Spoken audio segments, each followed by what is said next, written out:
Okay, Fade to Gray. Hard one. Here we go. Let's just dig into it. We're starting, if we're doing the key that the song is in, I guess C minor, I guess is the key of the song. The first chords we're doing for the intro are C minor 7, F minor 7, B flat, and G minor 7. Their equivalents being, with you capo people who don't understand that would be A minor 7, D minor 7, G major, and E minor 7.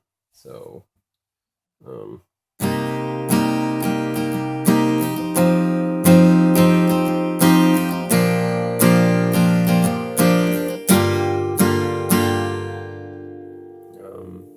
doing that open thing that I do when instead of playing an F minor, if I or whatever this is, an A minor, I'm doing my, if I want that bass presence.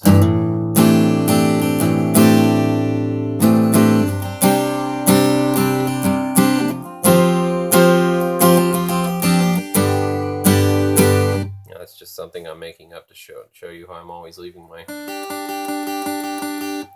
high E and B strings open all the time. Probably from listening to Jars of Clay for 20 years, that's what happens to your mind. So anyway, those were those 4 chords from the intro. If you have a keyboardist doing all the organ stuff, and you can just wait until verse 2 when the acoustic guitar officially comes into the mix. But if you're by yourself, here you go. Okay, moving on to verse 1, we're going to do the C minor 7, F minor 7, B flat, G minor 7, their equivalents, 4 times during the verse. And then we're going to move on to Turn Me Inside Out.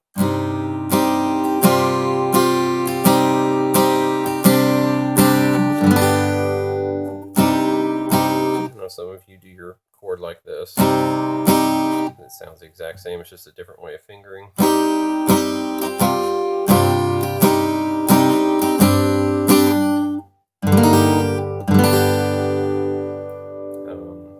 Whatever positioning of your fingers causes you to more smoothly go from one chord to the next.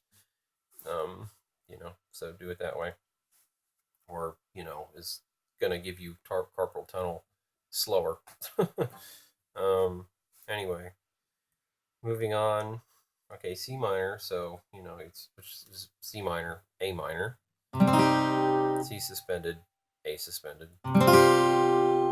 C minor again, A minor again, C minor second, A minor second, to a G or a E chord. So, okay. Then I see you there. All right.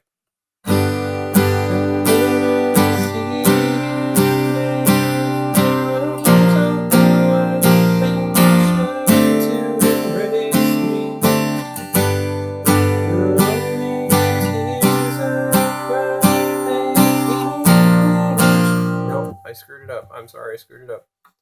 I screwed it up. Okay.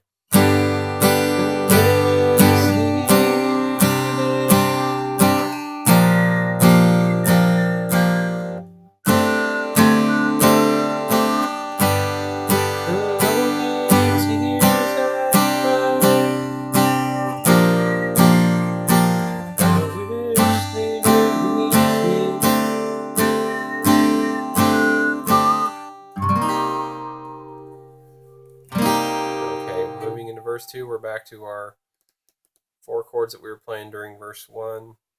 Acoustic guitar officially comes in. Here we go. Something like this.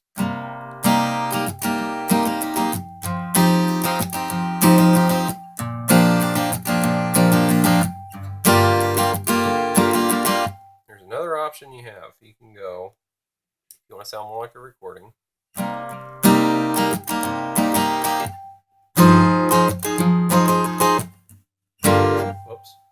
Whoops.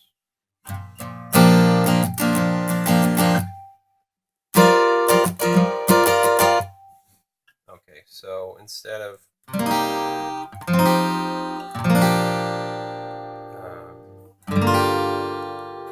we're going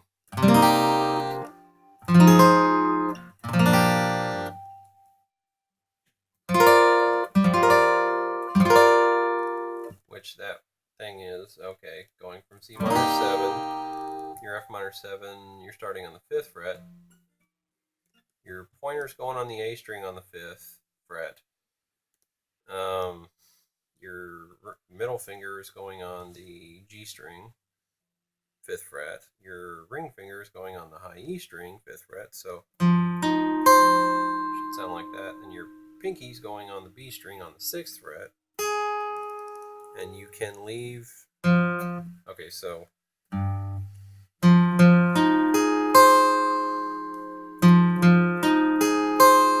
you can leave the string between your pointer and middle finger open, so you can go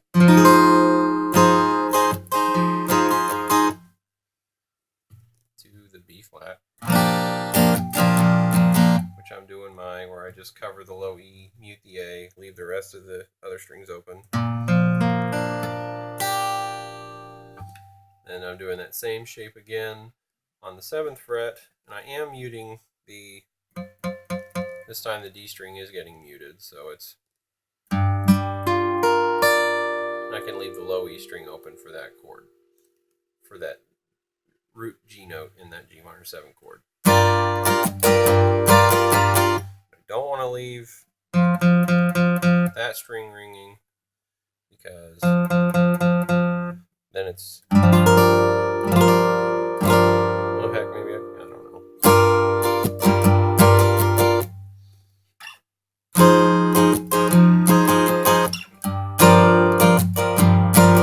I guess you could leave it open. I'm wrong. Okay.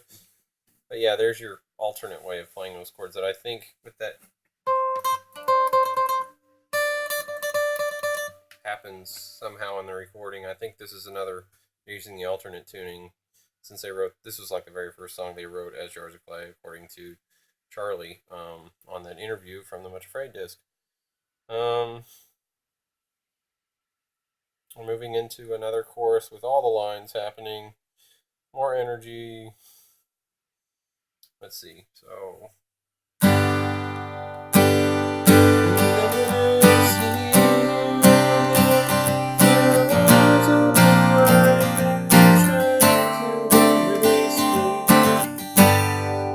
lonely tears, they keep me in chains, which they release me. Cold as the night, but colder still is a heart made of stone, turned from clay. And if you follow me, you'll see all the black, all the white fade to gray.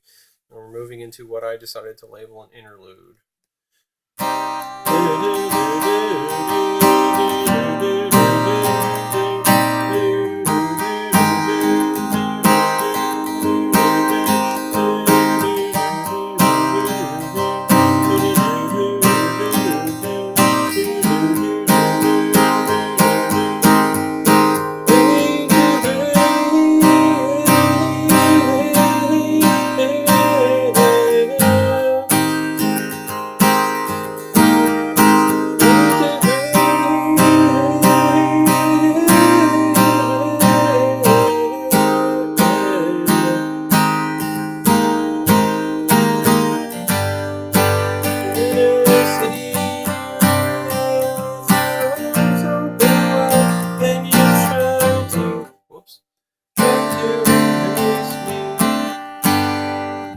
Tears I cry, they keep me in chains, wish they release me. Cold as the night, but colder still is the heart made of stone, turned from clay. If you follow me, you'll see all the black, all the white fade to gray.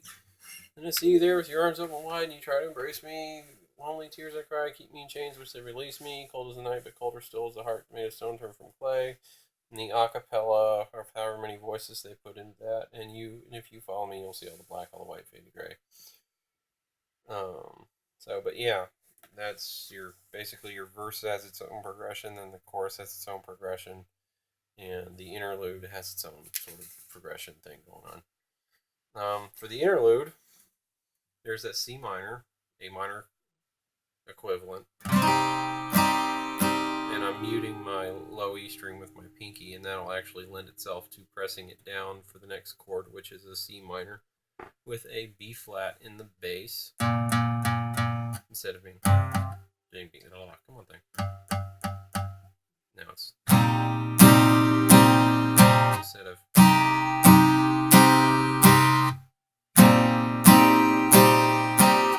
And then the A flat, which if you're doing an A flat, like a straight A flat, it's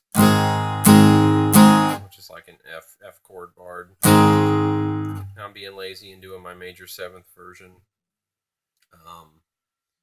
So I've got my pointer on the B string, 1st fret, my middle finger on the G string, 2nd fret, my reaching up with my ring finger to cover the A string on the 3rd fret, and then my pinky finger is on the D string on the 3rd fret as well. So it sounds like if the chord is, if you've got your fingers in the right place, those notes should be the ones you hit. So, whoops.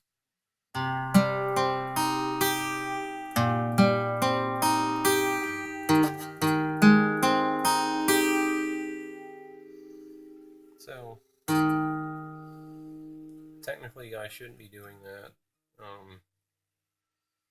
Well, actually it's okay. Actually it's okay for me to do that. It's just I don't have that lowest thing to sort of rule that chord, but